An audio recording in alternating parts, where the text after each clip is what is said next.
Very good morning to all of you. I welcome all the participants on day 2 of short-term training program on image processing and its application. This program has been started yesterday and we had 3 technical sessions yesterday. Today also we are going to have 3 technical sessions. Yesterday in this short-term training program on image processing and its application, which is sponsored by AICT under AQIS, 3 technical sessions were conducted. The first session was on Introduction to Digital Image Processing and Intelligent System, in which Dr. Rajesh Kumar, Professor MNIT Jaipur, has given idea about what are the areas where the research can be done, the areas where a lot of work is taking place of image processing, machine learning, deep learning, and computer vision. He has also demonstrated projects under Raman Lab, and they were shown through video demonstration in that lecture. Then the second technical session was conducted on image steganography and implementation of steganography. That session was taken by Dr. Mehak Khurana from North Cape University, Gurgaon. She has explained about steganography, cryptography, and the implementation using various tools of image steganography. And the last session was conducted from 2 to 3:30 p.m. yesterday, and that session was on image enhancement, restoration, and segmentation. So that session was taken by Dr. Vivek Kumar Verma, Assistant Professor, Manipal University, Jaipur. I have already shared the study material of all these sessions and the video recording of all these sessions over your mail, so you can check that.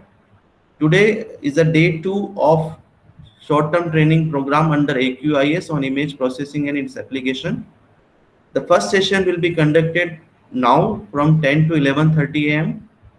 This session will be on introduction to image morphology and its implementation.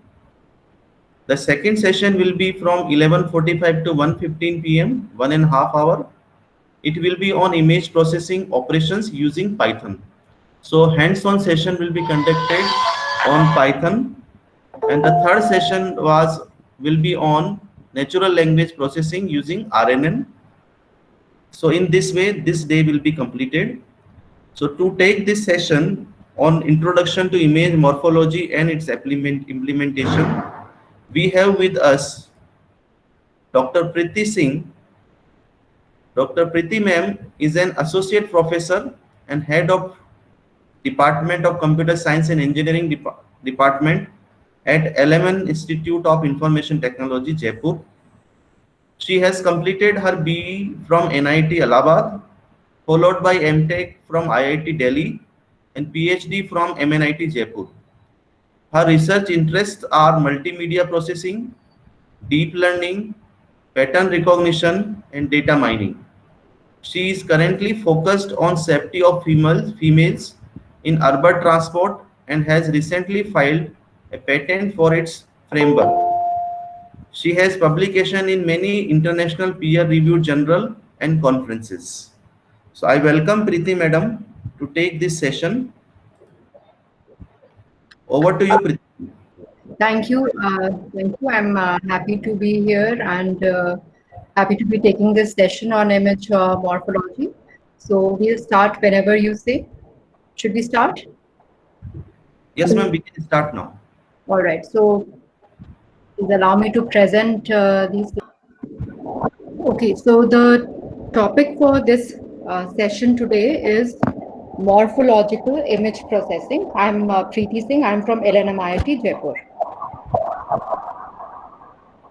And most of the content that we are having in this presentation would be from this book on digital image processing by Gonzalez and Woods. So first of all, what do we mean by morphology? What does morphology mean? The literal meaning of morphology, it's actually a branch of biology which is dealing with the form and structure of animals and plants. So then what does morphology mean in image processing? So just the way we are talking about the form and structure of an animals and plants in biology, in images, morphologic means dealing with the shape of the features in an image. And these could be the objects which are present in the image, and we are actually talking about the shape of these objects. So why do we do morphological image processing? We do this to extract image components for representation and description of region shapes such as boundaries, skeletons, and convex hull. Possibly these terms might be not meaningful right now, but as we go along, these will become more clear. And also it helps in removing imperfections which are introduced during the segmentation process. And typically we do morphology on bi-level images. That means we are working with binary images, but they can work on color image as well. So let us take an example over here. If you see this image of a fingerprint, you can see a lot of noise over here. And if you look closely, this is not exactly salt noise, because some of the particles over here, they are slightly larger than salt noise. So what can we do to have an image which is noise free?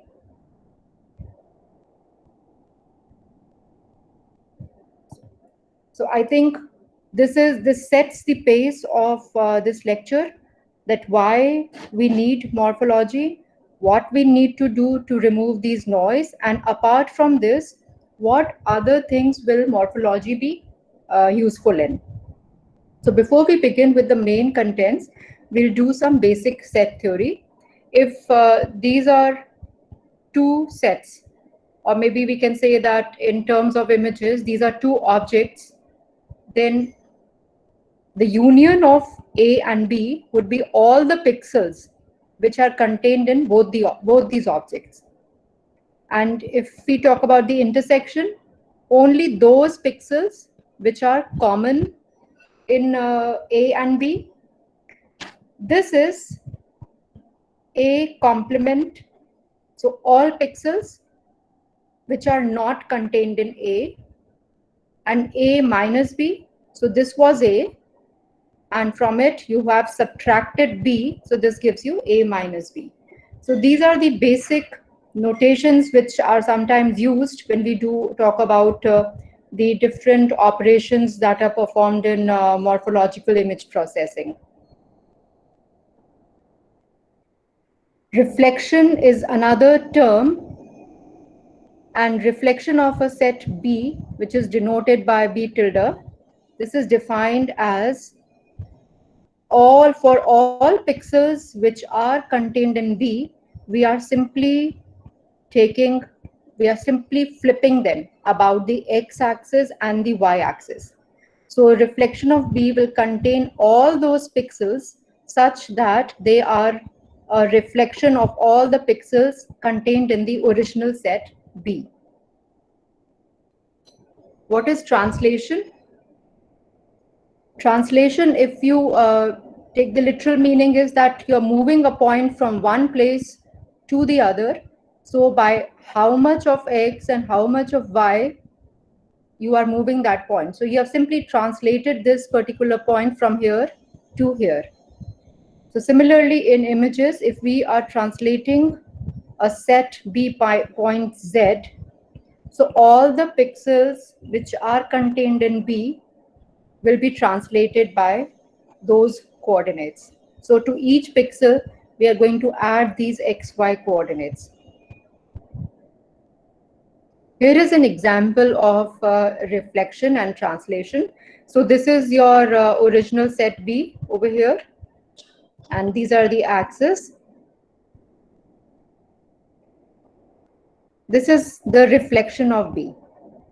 It has been totally flipped about, first about the x-axis and then about the y-axis. So this is how it will look after reflection.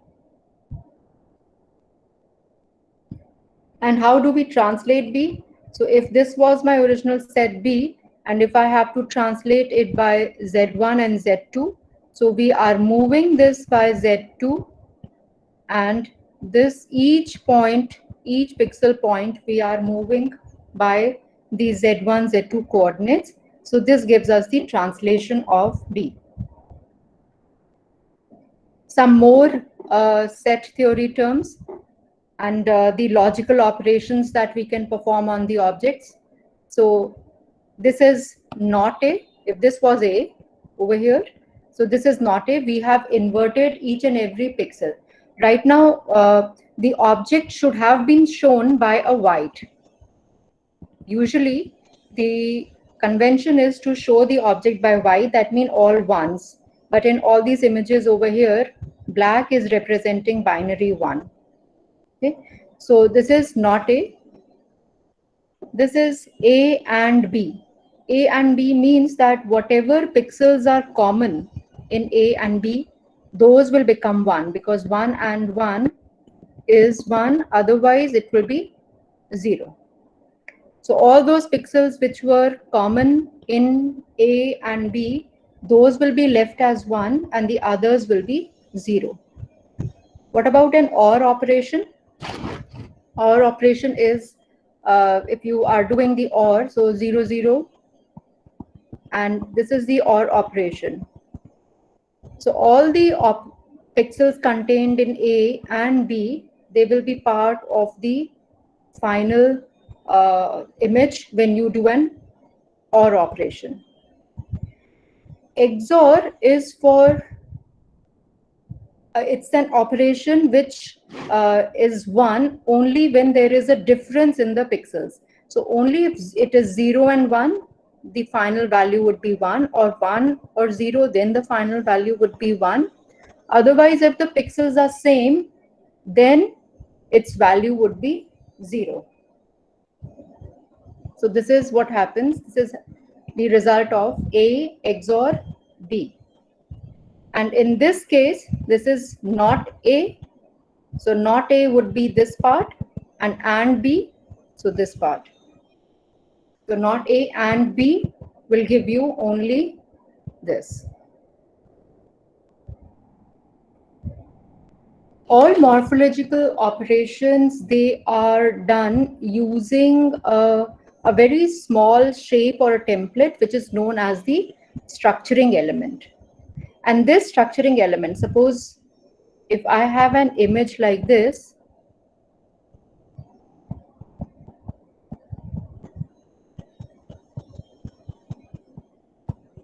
so I have a structuring element, a small structuring element. This is my structuring element, and this is my image. So this structuring element I'm going to put over all the pixels on the image.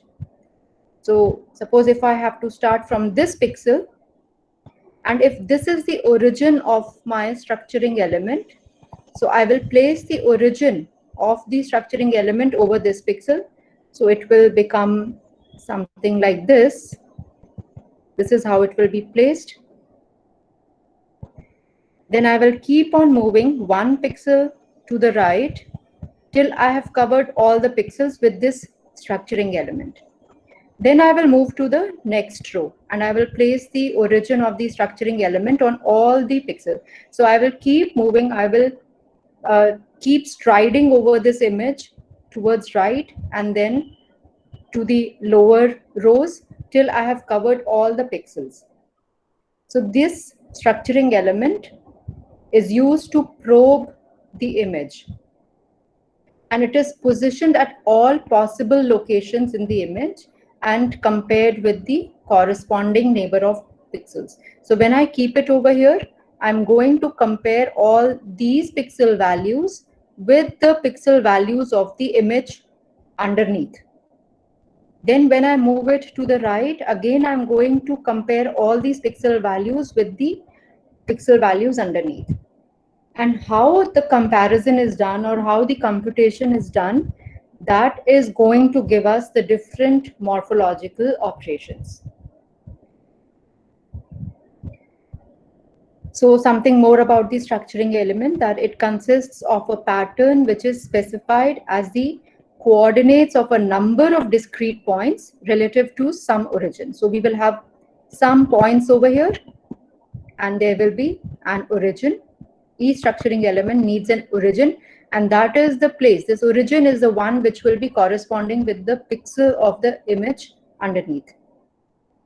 And a convenient way of representing the structuring element is as a rectangular grid. The origin does not have to be in the center of the structuring element. Right now, I have showed you that the origin is at the center of the structuring element. We could have something like this also. This could also be the origin, or this could also be the origin. So it is not necessary that the origin always has to be the center, but usually it is. The structuring elements that fit into a 3x3 grid with the origin at the center is the most commonly seen type. So here are a few structuring elements. If you see, look at this one. So it's having a origin at the center. So this is a cross. This is a cross-shaped structuring element. This is a rectangular, again a rectangular, and this again is a kind of an ellipse kind of a shape over here. The thing is that before we use these structuring elements, we always convert them into a rectangular array. So if we convert this into a rectangular array, so all of these are ones wherever the structuring element was, and the others are zeros over here. Similarly, if this was originally rectangular, so we need not do anything to convert this into a rectangular one. This remains as it is. So all these pixels are having a value 1. Again, this remains as it is. And this, if we convert it into a rectangular grid, so this is what we get. And all these gray pixels are actually referring to a value 1, and the others are having a value 0. So these are some examples of structuring elements. And wherever we have the dot, that is the origin of the structuring element. And if you look over here, this is the original image, and this is the structuring element. What we are going to do is we are going to convert both of them, first of all, into a rectangular array. And secondly, what we are going to do is we are going to pad this image with some zeros at the boundary. And why do we need this padding? Suppose we keep this structuring element on this pixel over here. What will happen is, this is how it will be placed. Right? And the if it is in a rectangular shape, so it will be like this. This will be 0 over here, and we will have 1s over here. If you see, there are some pixels over here which do not have any underlying image pixels underneath them. Correct? So just to make sure that even the corner pixels, that when the structuring element is placed on the corner pixels, the structuring element is covering the image completely, we are going to add some extra pixels over here to the image. And these would have a value 0, and this is referred to as padding the image. So that the structuring element, when it is placed on corner pixels or boundary pixels, it still has some underlying image pixels as well. So this is how that padding has been done. So if I simply had to convert this into a rectangular array, I would have done this only. And this would have given me a rectangular array with all these 0 pixels over here. But just to make sure that corner pixels are taken care of, we have added an extra row and an extra column of pixels over here. And this is the padding with zeros. We have also converted this structuring element into a rectangular array. Now, if we keep this rectangular array over this corner pixel over here, now you see that all the pixels of the structuring element have some underlying image pixel also. So we are going to move this structuring element over this image. So first we keep it over here, then we keep it over here, and then we keep it over here. And let us see what kind of a comparison we have to do. So we are going to accommodate the entire structuring elements when its origin is on the border of the original set A. And how do we do that? By providing the padding of zeros. And origin of B, this, it will visit every element of A. And A is only this part, this foreground part.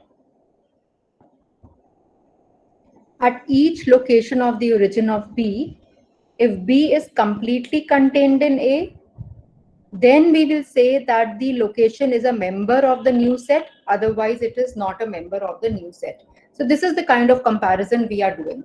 We are saying that if B is completely contained in A, so if I put this structuring element over here in this pixel, if I put the structuring element over here, we can see that B is not completely contained in A because we have some extra pixel over here and some extra pixel over here. This is a match. The origin is a match. This pixel is a match, and this pixel is a match. But these extra pixels over here, they have not found a match. That means we cannot. So this pixel is out because when I placed the structuring element on this pixel of A, it did not find a match for all the pixels of structuring element. So this is one kind of comparison we can do. As we move this along, so we will find, so if I keep this structuring element over here now, and if I move right, and I keep the structuring element on this pixel, again we see that this is not a match. So this pixel is also out from the final image. If I keep it over here, again this is not a match. So this pixel will also be out. Same for this. Let us keep it over here. If I keep this structuring element over here, this is a match. All the pixels of the structuring element have an underlying image pixel as well. So this will be a part of this pixel, will be a part of the final image. So if this is the kind of comparison we are doing, then what kind of an image will be obtained? So this will be the image that will be final image that will be obtained. Because you can see that this is the pixel where a match can be found. And this is a pixel where a match can be found. This one also over here. Then this one. If I keep my structuring element at these pixels, a match will be found. So in my final image, these are the pixels that are obtained.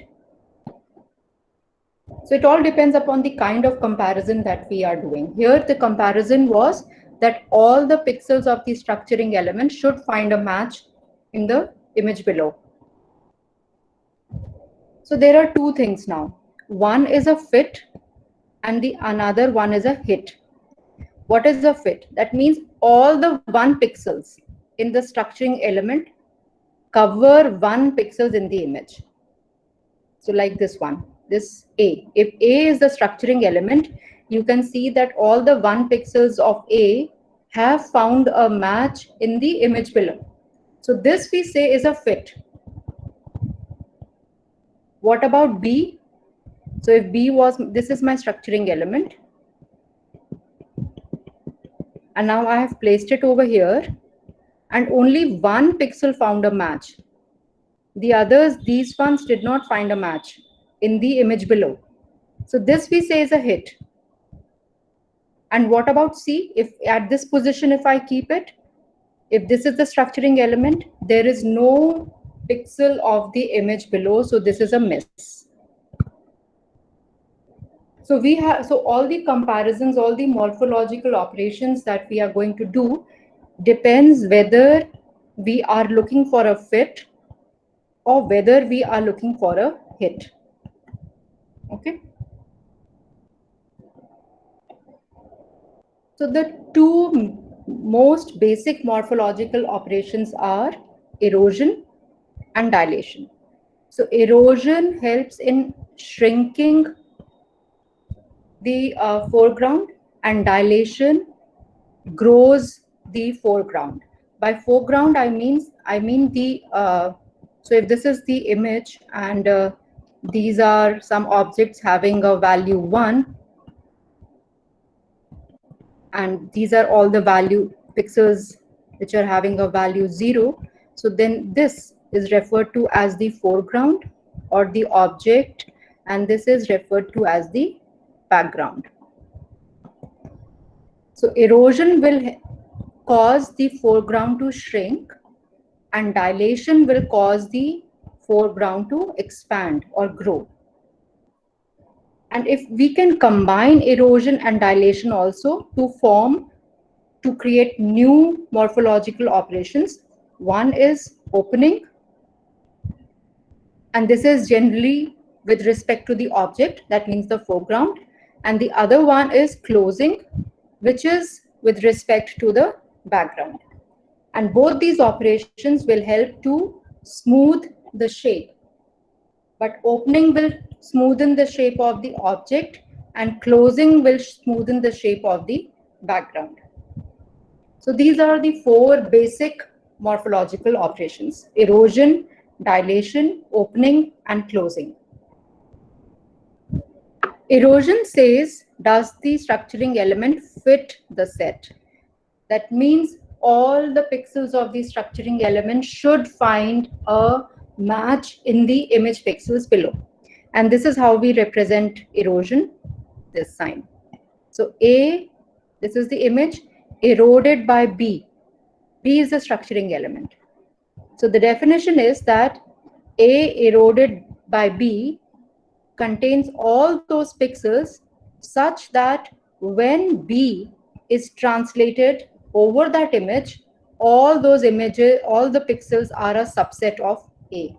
That means all pixels of B should be contained in A. And the other definition that can be is that when we are talking about the pixels and translation of the B structuring element, the complement with the intersection with A complement will be a null set.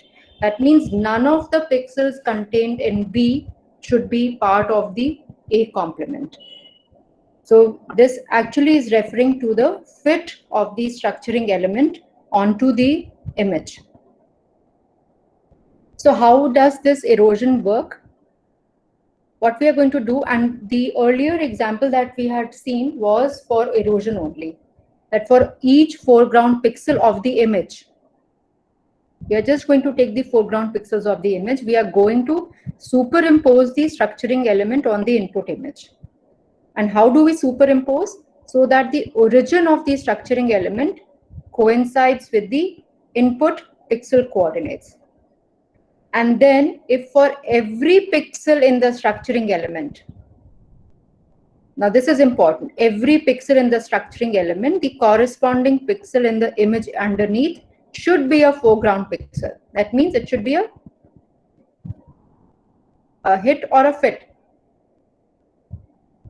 It should be a hit or a fit. Every pixel should find a match over here. So this is not a hit, but a fit.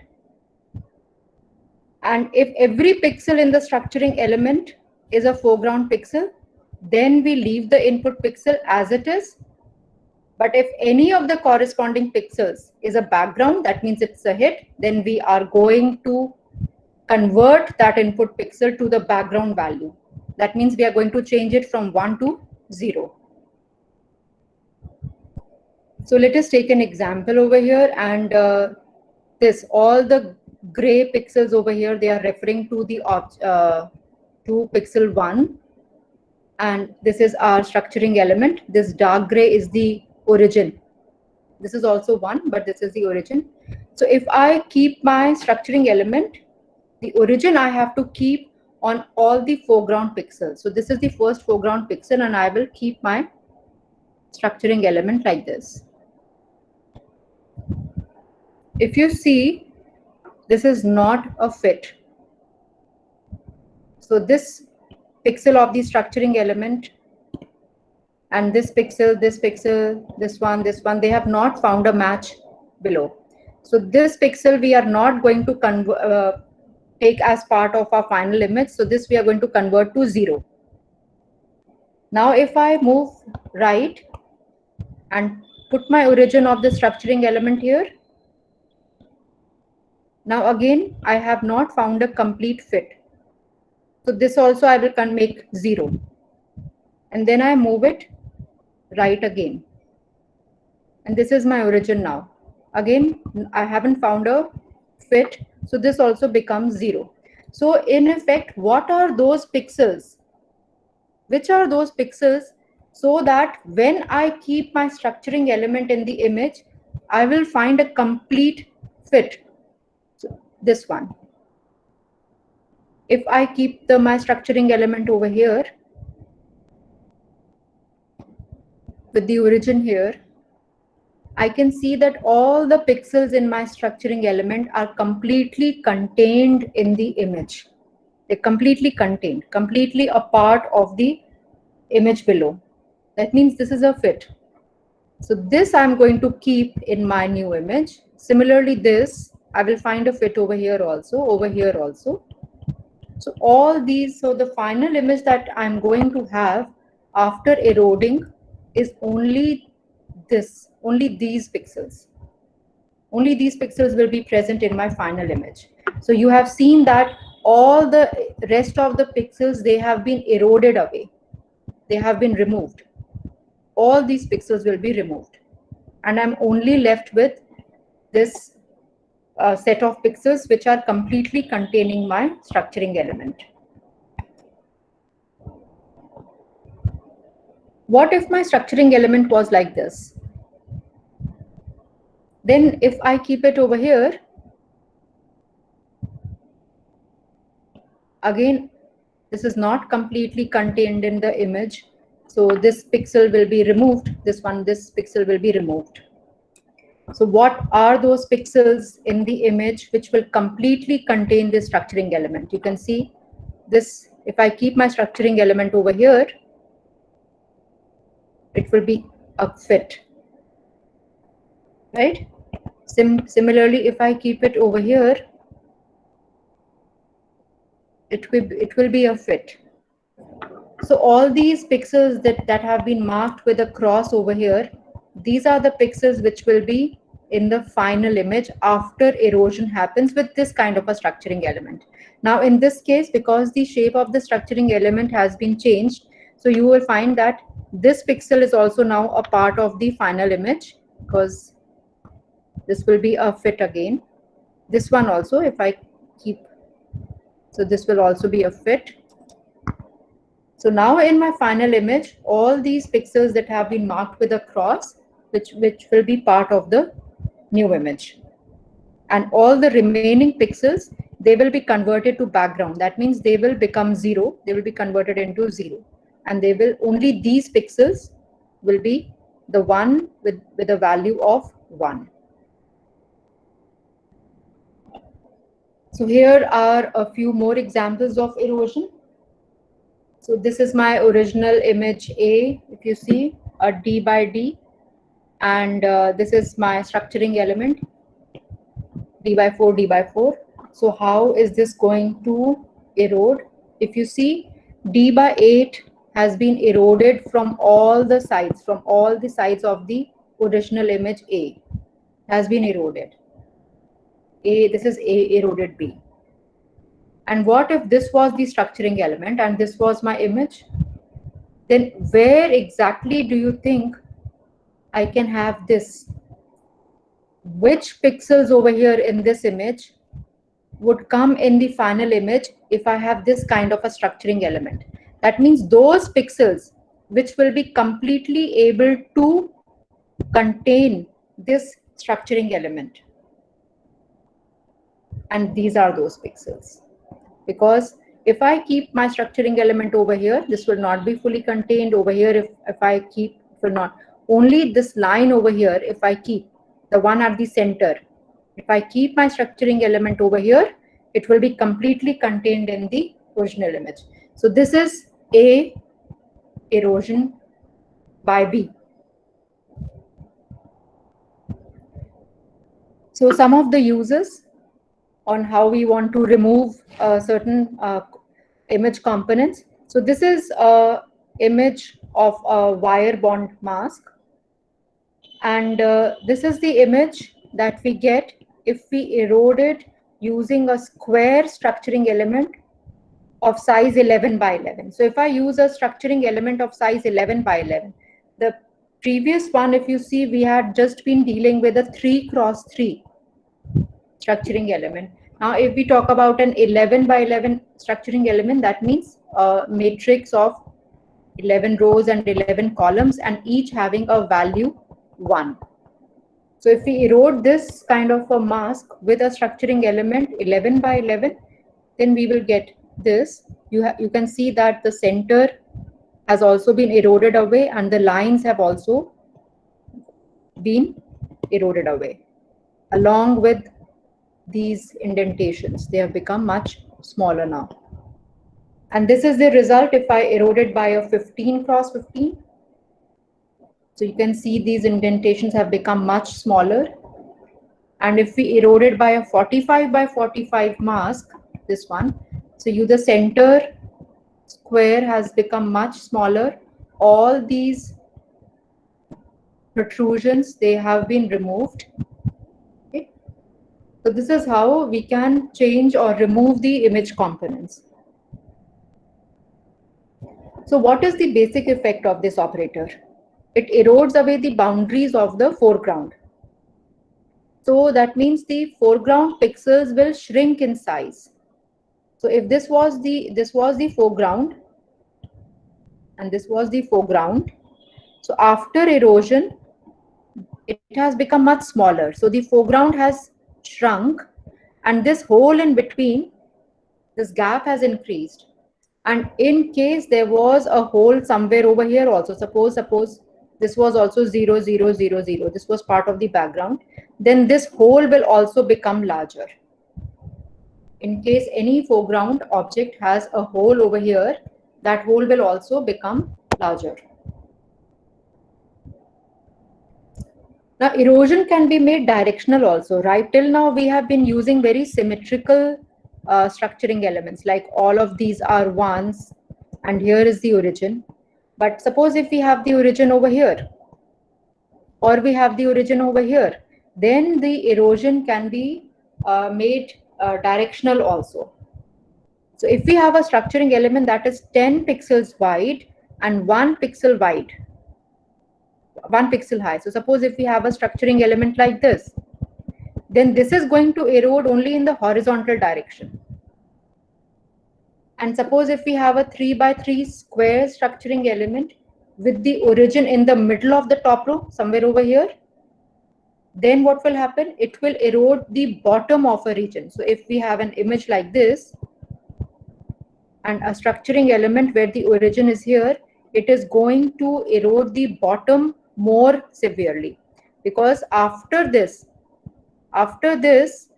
it will not be able to contain the structuring elements. Only this part of the image will remain. So if we want to make the erosion directional, we can have different origins or different shapes of the structuring element. So this is one very common example where erosion is used. If you see over here, there are a number of discs, and if I want to count how many coins are here or how many discs are here, and I want to use a labeling algorithm, I cannot do that because all of these are connected.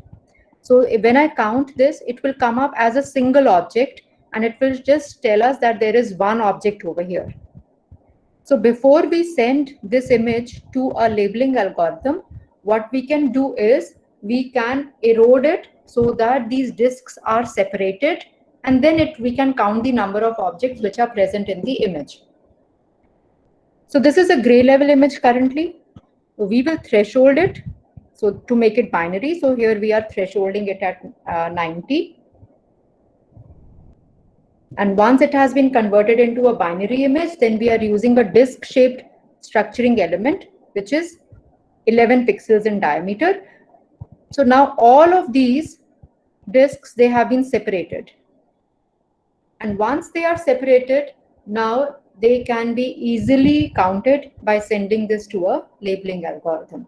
So here you see how erosion caused the coins to shrink in size so that they are separated and we can easily count them.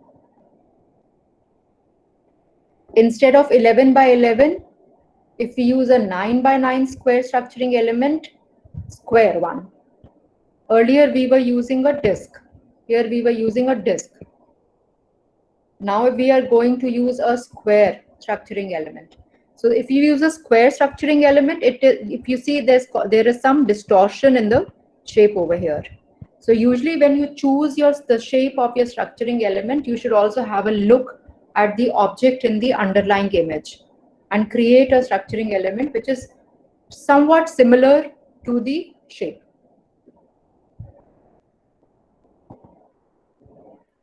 Now erosion can also be used to remove salt noise, because salt noise is nothing but foreground white pixel, and erosion works on shrinking the foreground. So if we have salt noise, it can be removed. And for edge detection also, if this was my original image,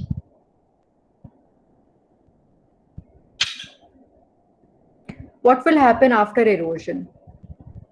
The boundary pixels will be eroded away, and this will be my final image. Now if we subtract the eroded image from the original image, what are we going to get? We are just going to get this. So it can help you to give the edges also. It can also help you to determine the boundary of an object. So if you see over here, this was the original image and this is the eroded image. And if I subtract these two images, I will get the boundary of the object. So the other morphological operation is dilation, and dilation refers to hit. That means even if I find even one matching pixel below, I will consider that pixel as part of the new image. And dilation works on the background. Like we said that erosion was working on the foreground, dilation will work on the background. So for each background pixel, we are going to place our structuring element on that background pixel so that the origin coincides with the background pixel. And now if we find any match of the structuring element with the image, then we are going to set that input pixel to the foreground value. And if no match is found, then it will continue to be the background. So if we see over here, this was my original image, this one, the gray part over here. Okay, this was the original image. And this is the structuring element. And what does dilation say? We have to work on the background. So this was my input. So, okay, if we start with over here, these are the padded pixels actually. So this is my first background pixel. And I'm going to keep my structuring element on this pixel. Okay, so that the origin matches with the background pixel. If you see, I have found a match over here. So there is one match of the input image with the pixel of the structuring element. So if by keeping the structuring element on this pixel, I find a match with the input image, I will convert this background pixel into a 1. So now I move to the next background pixel. So this is my next background pixel. I'm going to keep my structuring element here, and I have found a match here, and I found a match here with the input image. So again, this background image pixel will also be converted into 1. What if I keep my, let us talk about this background pixel. Now if I keep my structuring element over here, you can see that it has not found a match with any pixel of the input image. So this will remain 0. This will remain as part of the background. So if I continue moving my structuring element to all pixels of the background, you will see that some of the background pixels have now been converted into 1. So my final image is larger than the original image, and that is what we are talking about when we say dilation. So my image has actually grown. Okay, this is how dilation works. What if the structuring element was this? You can again go around, check that all the pixels that find a hit with the input image, they will be converted into the foreground. Some more examples. This was the original image, and if we are doing a dilation, and dilation is denoted by this sign. Erosion is denoted by this sign. So I just forgot this part. This. So we say A dilated by B. So if we are going to dilate A by this structuring element, what are we going to get? The original image will grow in size. How much? By D by 8 in all directions, in all sides. And if this is the structuring element, then also it will grow on all sides. So what are some of the uses of dilation?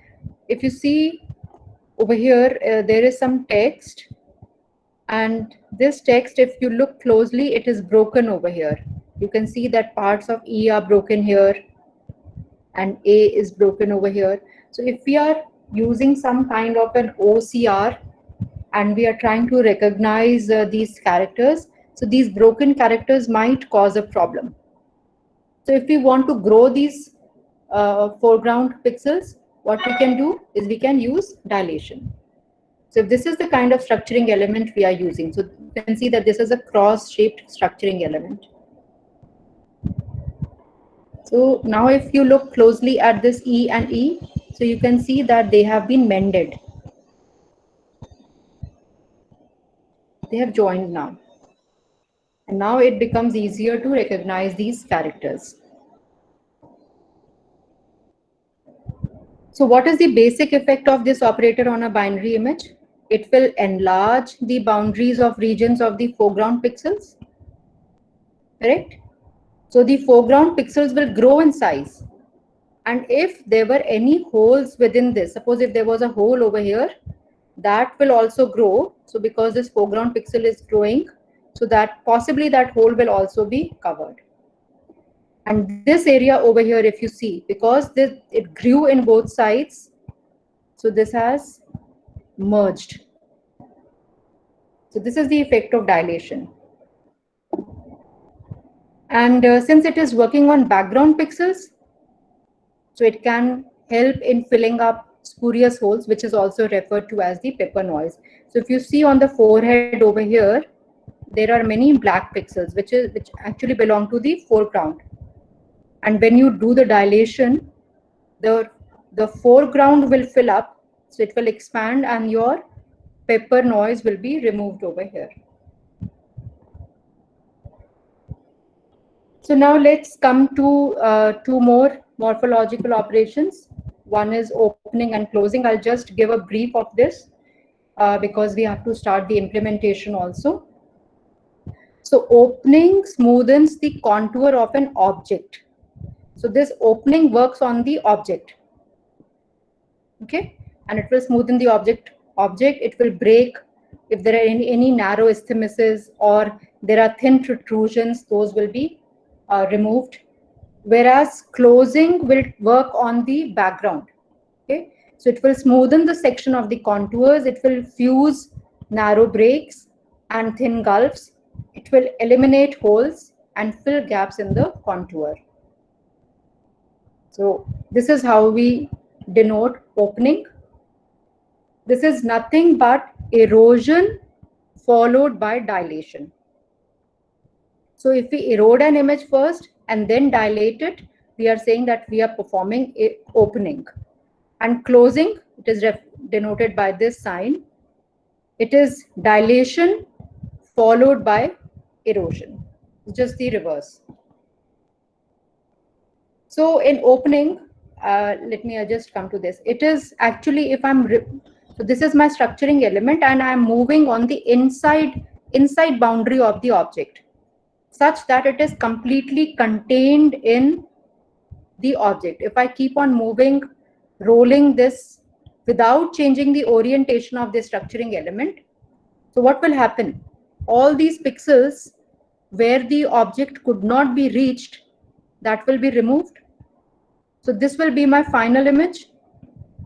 And you can see that it has smoothened the contours over here. So unlike earlier where we were having these sharp edges, sharp corners, now these corners have been removed and the image has become, the object has become much smoother. And this is, what is this A opened by B? It is erosion followed by a dilation. So if you see, this is the original signal. And if I'm moving this structuring element inside the boundary of this contour, what will happen? All these sharp edges will be, sharp corners will be removed. So my final contour will be like this. So the basic effect of opening is somewhat like erosion. So it will erode, or it will remove the extra pixels, but it is less destructive than erosion because this erosion we are following by dilation. Okay, so the effect is to preserve the foreground regions that have a similar shape to the structuring element, or the ones that can completely contain the structuring element, and it eliminates all other regions of the foreground pixels. So this is an opening. It will be erosion. This is the structuring element. So what is opening? Erosion. And then it will be followed by a dilation. So it will result in this.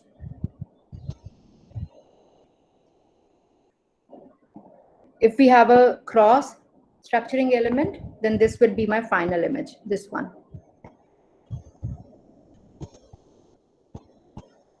This will be the final image. So all these extra protrusions over here, they have been removed. The sharp edges have been removed. It has become more smoother now.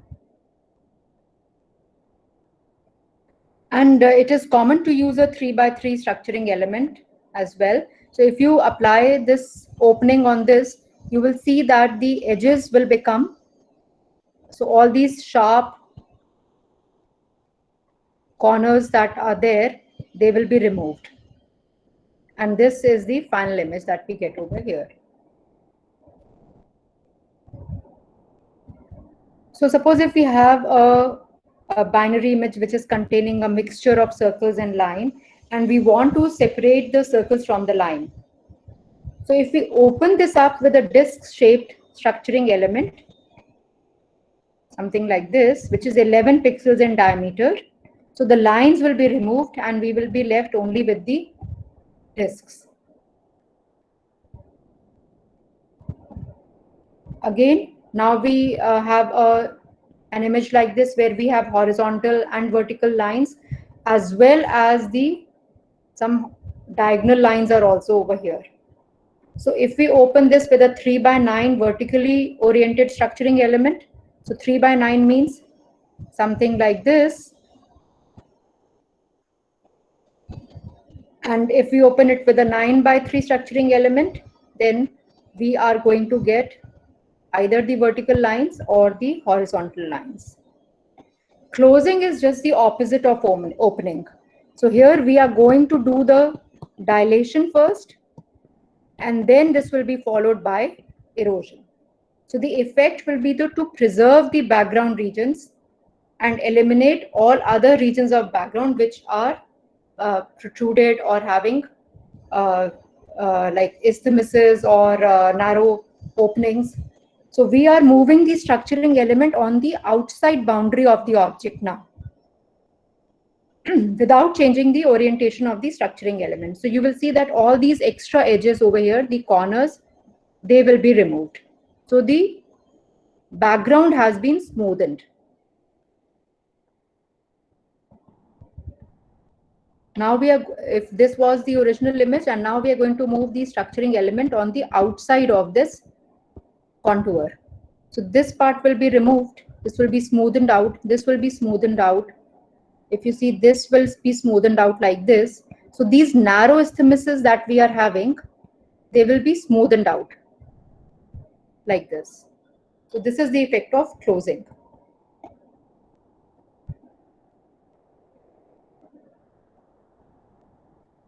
So one example is this. So we have an image which is containing small holes as well as large holes, and we want to remove the small holes, but we want to keep the larger ones. So we'll perform a closing, and because the underlying shape is a disc, we'll use a disc shaped structuring element with a diameter which is, it has to be larger than the diameter of the small holes so that they can be removed. But that diameter has to be smaller than the diameter of the large holes. So if we close it with a 22 pixel diameter disc, this is what we are going to get. All the smaller ones have been removed and we are just left with the larger discs. So if you see the fingerprint over here, a lot of noise, and so if we erode this, the noise is removed. But the ridges over here, the fingerprints over here, they have also thinned down, or they have broken. So what we need to do is now we need to dilate this. So if we dilate this a little bit and dilate it still more, so if we erode this first and then we are going to dilate this, so this is, we are actually performing opening, erosion followed by dilation over here. Now again after this, we again are performing dilation. So you can see that the ridges have still grown a little bit, and then we form, then after this dilation we go for erosion. So if we go do dilation and then do erosion, then this is called closing. So effectively what we have done is we have first opened the image and then we have closed the image. So this is the final image that we are getting, and you can see that it is a much more improvement in the original image. What does Sai Kumar, I'll just take your query. Does this morphology concept gives better results in enhancement? Enhancement is it's something else. So suppose if I have a low contrast image and I want to brighten it up, so I will use enhancement, okay? Or if I want to change the contrast levels, that is also coming in enhancement. Here we are talking about the basic structure of an object. And if we want to change the structure of the object for some particular application, like if you see the example of that discs where they were joined together, and if you want to change or separate out the disc, so we are working on the structure of the underlying objects. That is referred to as the morphology. Yes, after enhancement, you can go for morphology if your application so desires. If that is the problem statement and you desire to do that, so then you can go for morphology. Even if we want to represent an image. So suppose if we say that we have a particular object, and how do we represent that image, that particular object? So we are going to talk about the shape of that object, and then only we can represent that object. So we can derive the skeleton of that foreground, or we can determine the convex hull of that foreground. Actually, the time was so less, I could not cover the skeleton and the convex hull part. I'll try to see if I can do that in the this implementation. So by using the convex hull or the skeleton, those are the things by which we can implement or we can represent that image. Okay, so I'll start with the implementation. I will just show you how some things work.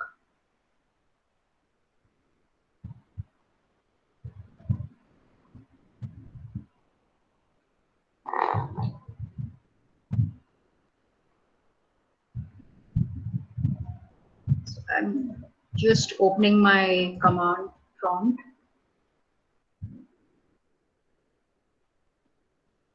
And I will be working on a Jupyter notebook. So if you are working along with me, then you can see, you can do this, and if you are not, then also there's no problem.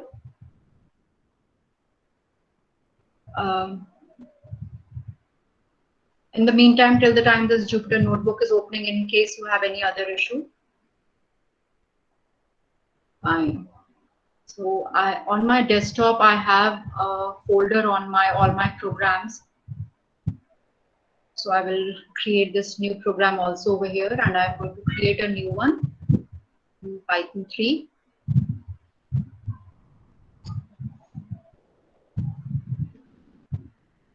So one of the very famous image processing libraries is this CV2. So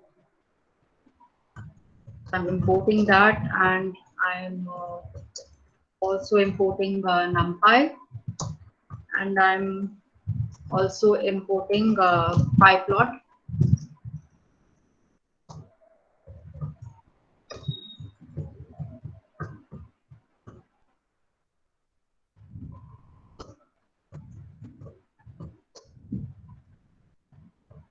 PyPlot usually helps us to see those images quickly.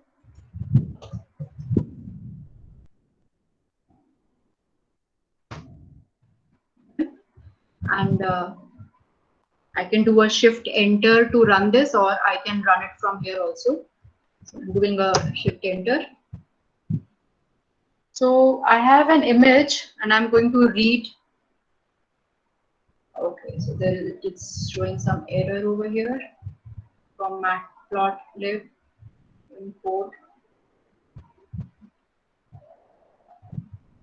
pyplot as PLT. I don't know why it is showing some error over here.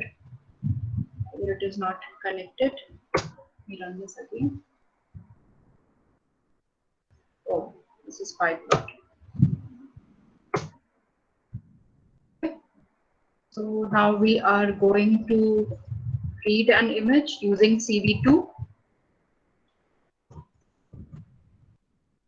So we use cv2.imread, and this is an image that I'm already having in the folder j.png, and I'm going to read it in this grayscale. So that is why I have typed in 0 over here.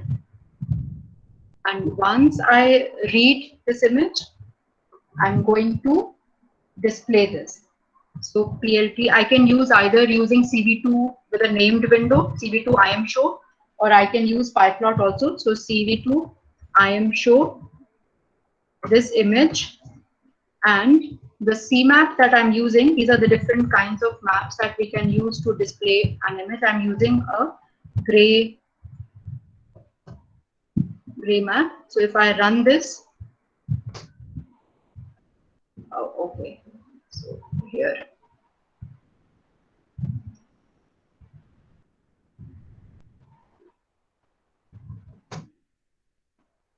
This is the image. This is the image of J over here, and let us see how we can perform different kind of morphological operations over here. And let us see what is the size of this image. I'm printing the shape of this image. It is 150 by 112. So if I want to erode this image, let us first do the erosion part. If I want to erode this image, first of all, the thing that I have to do is I have to create a structuring element. So let us create a structuring element. I'm going to call that a kernel. So structuring element are also called kernel or mask.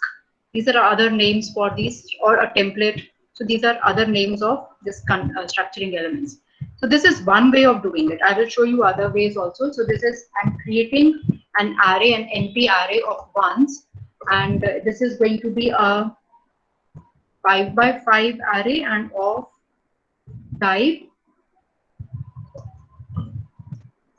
unsigned integers, 8 size. Okay. And I've created an array of 5 by 5. So this is a rectangular, a square array. And then I'm going to have my image eroded. So this will be my new image, image 1, which will be, I'm going to use a cv2.erode. So this is the function in cv2.erode. And what do I want to erode? I want to erode my original image, that was img. And using this kernel, the one that I have already defined, and how many times do I want to erode? That means how many times do I want to move this kernel over this image. So let me define the iterations, and I'm saying iterations is equal to 1.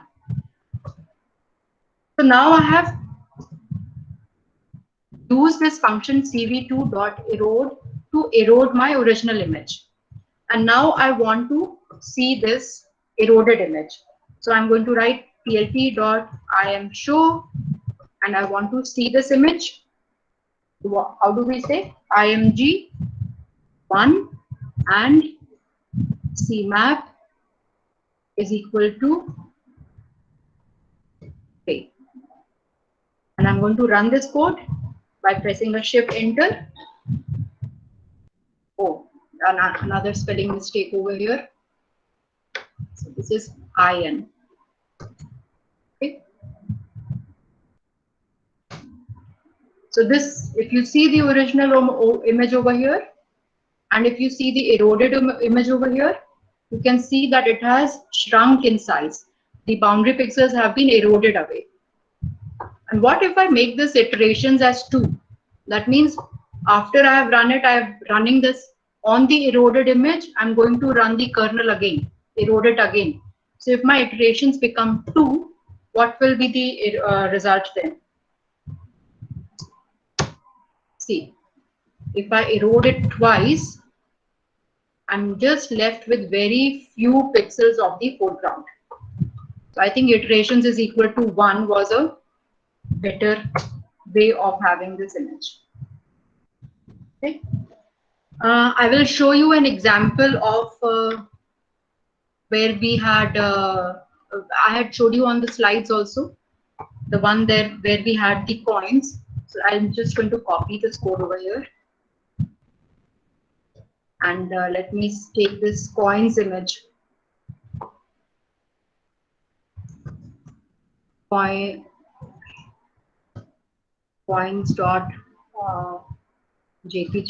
That was a JPG image. And if you want to see this image, this is this image. Okay, the one that I had showed you. And now we want to apply some erosion over it so that these coins can be separated. Now I'm just copying this code from here because we are running short of time. Otherwise, I would have typed it out for you. I'm just copying it over here.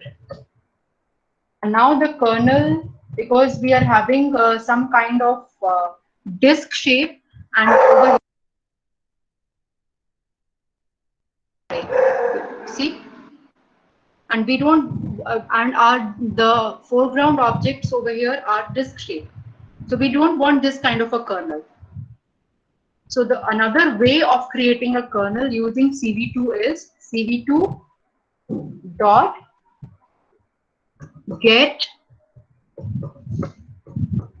structuring element. Okay, so this is how you create a structuring element using CV2, and CV2 dot, and I want to create a circular structuring element. So we are going to write morph, this is a morphology structuring element. So morph ellipse, comma, and 11 by 11. Okay, so 11 by 11, that means it will be circular. If I want to create an actual ellipse, then maybe I can give different dimensions for the major axis and the minor axis. And now I'm going to write cv2.img kernel and iterations is equal to 1. And I'm going to show this image. So let us run and see what we are getting. So if I have iterations is equal to 1, you can see that there are certain disks over here which are still connected. So let us make this as iterations is equal to 2. And let us run this again. Now you see that the coins, the disks have been completely separated, right? And if you send this image to a labeling algorithm now, then you will be able to get the number of disks that are present over here. Suppose if I subtract this this eroded image, let me see if I get something or not. So this, I'm creating a new image, bound CV boundary CV2 dot subtract, and this was the image of the coin, and this is the eroded image. And let me see what do I get in my boundary image. So I'm going to display this boundary image. CMAP is gray. So you see, from the original image that I was having, I have subtracted the eroded image. So I'm getting all the boundaries over here, right? Okay. So let us take some example of dilation also and see what happens if, what are the uses of dilation.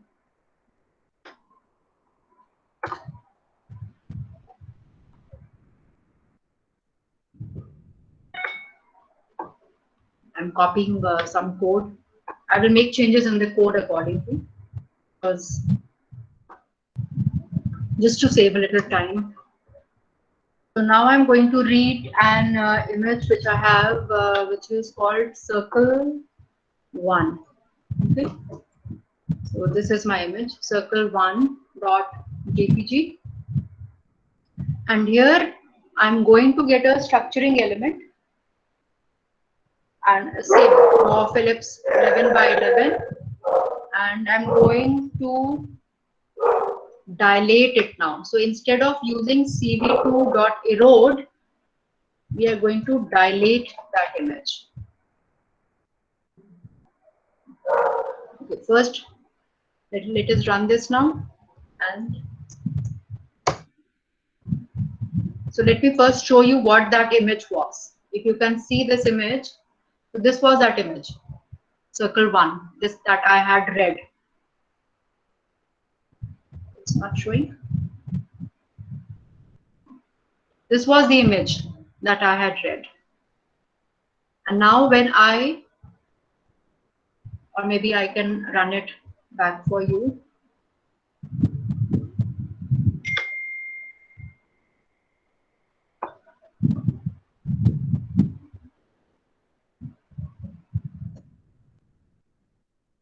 I'm going to run this again.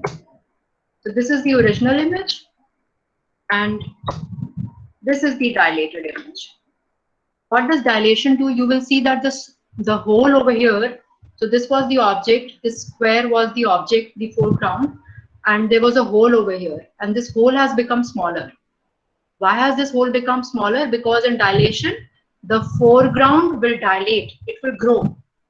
So since the foreground has dilated, you will feel that the background has shrunk in size. So the holes will become smaller over here and the foreground will grow in size.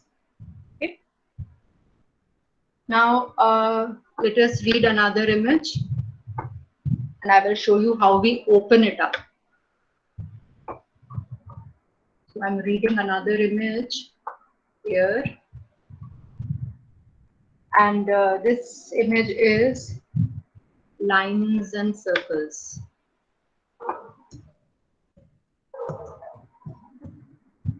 Lines and circles. So I have an image where we had the lines over here and some circles also over here. And if we want to remove either the lines or the discs, then what should we do? So now we are going to open this image. Now erosion is not going to help.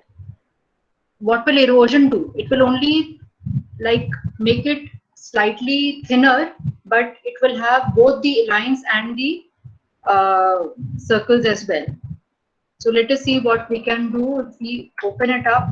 How is this going to help?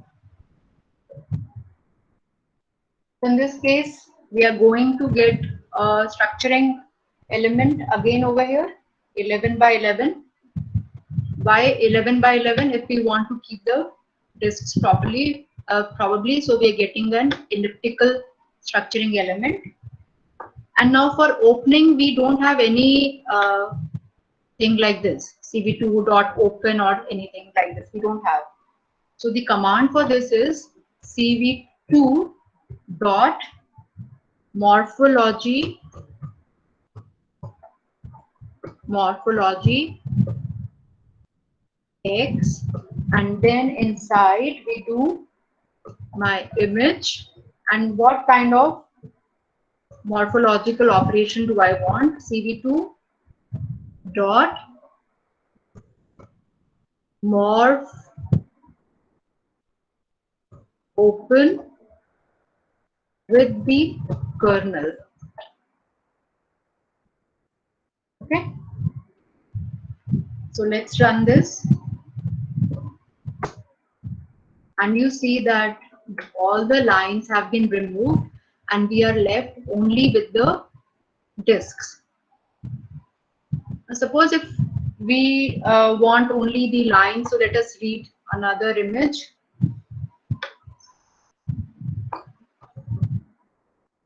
Let's have something which has vertical as well as horizontal lines. So I will just read another image.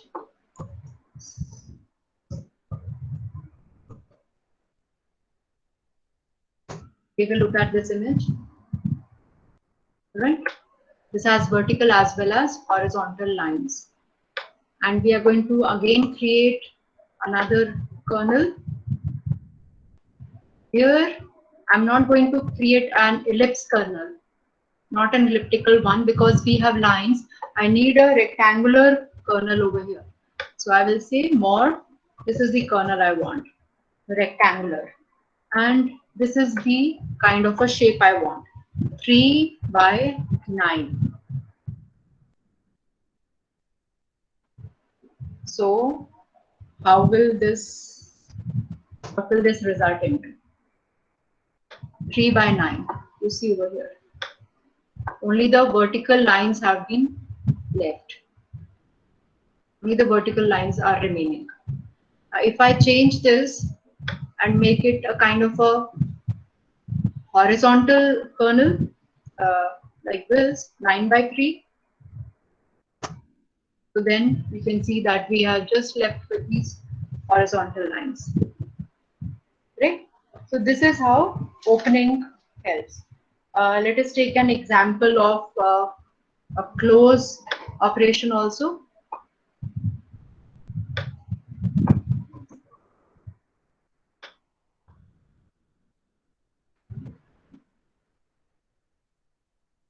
So I have, you remember I showed you an image where that there was a man which was having a lot of pepper noise on his forehead. Yeah, you see this man, this image, so much of pepper noise over here. So let us create a kernel and remove this pepper noise by performing a close operation, because closing, you remember, it works on the background. Okay? So we have to remove that. So what kind of a structuring element we are going to get? We are going with a mod rectangular one. Let us see if this is working. And here, instead of opening, we are going to close this.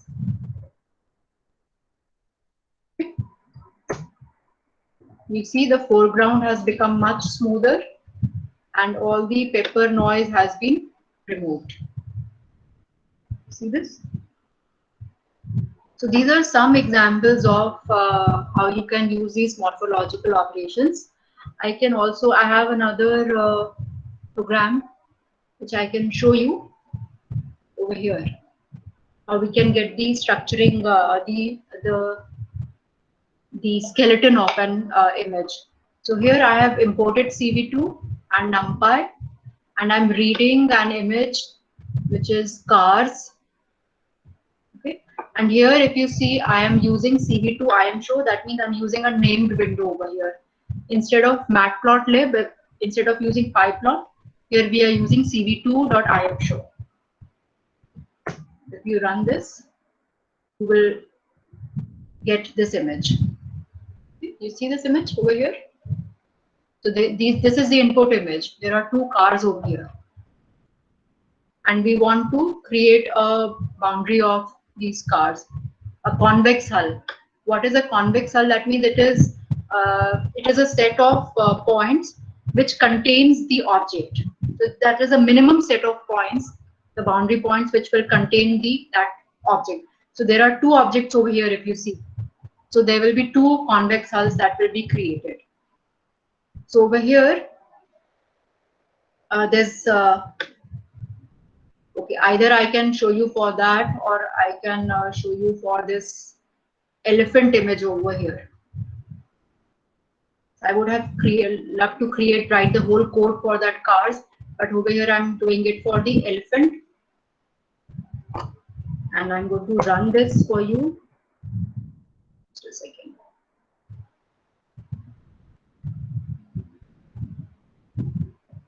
There is some problem in getting this over here.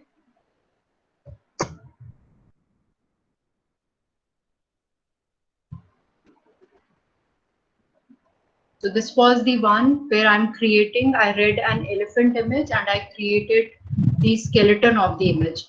So if you see the points over here, they are the minimal representation of the elephant. So this is how you create the skeleton. This is again a morphology operation. And this is how you create the convex hull for the two cars. So this is the set of boundary points which are containing these two objects. Okay. If you want, I think all the codes will be shared with you. So, but because of lack of time, it's almost 11:30 now. I can just show you just a basic of it. Here we read the cars and we converted this from RGB. That this in CV2 we use the nomenclature VGR instead of RGB. So we converted this from VGR to gray, and we thresholded this at this was the threshold at 50, and then we find contours for that car. And for each contour that we have found, that means each object that we have found, we will compute its convex hull. So this is the command for computing the convex hull, cv2.convex hull. Okay, and for each of the object that we found, an hull has been created.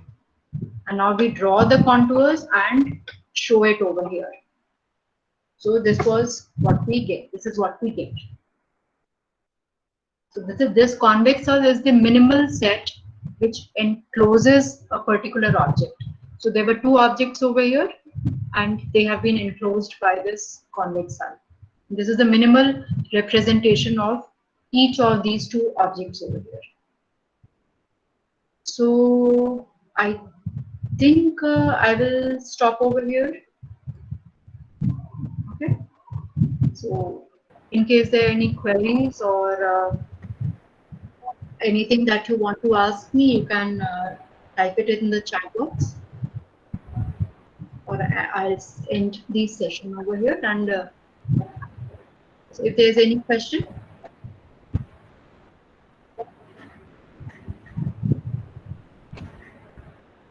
All right, then thank you very much for joining us. So over to you.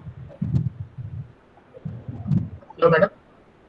Thank you very much, Preeti Yeah, ma'am. it was a pleasure having this conducting this session. I hope the participants, they learned something from this session. Definitely, madam. I think Dr. Shayad Ibrahim sir is asking question. Okay. Yes, sir. Hello, madam. Yes, Dr. Good morning, Sari. ma'am. The presentation was outstanding, ma'am. Thank you so much. Please, if you don't mind, if you share the code, it will be very useful. In our end, we can practice, ma'am. All right, I'll do that. I'll share it with Dr. Organizer. With the Purnima coordinators, and they will be able to share it. Okay, ma'am. Okay. Thank you. Thank you so much. You're welcome. So thank you very much, Preeti ma'am, for spending your valuable time with us. And it was indeed a very wonderful session on image morphology. And practical session was very impactful. We learned a lot of new things today. That's good. Collection, erosion, morphology operations.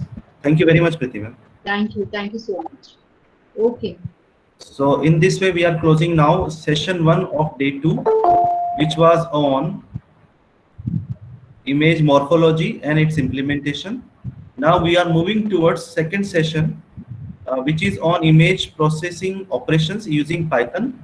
So Python has been introduced already, but now we will have a basic operations of Python of image processing. So this session will take place at 11:45.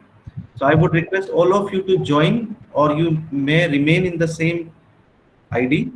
So the next session will start at 11:45, and this session will be very, very beneficial for all those who would like to work in image processing, pre-processing as well as processing operations. So thank you very much for your participation. And now we will have a 15 minutes break at 11:45. Next session will start. Thank you very much.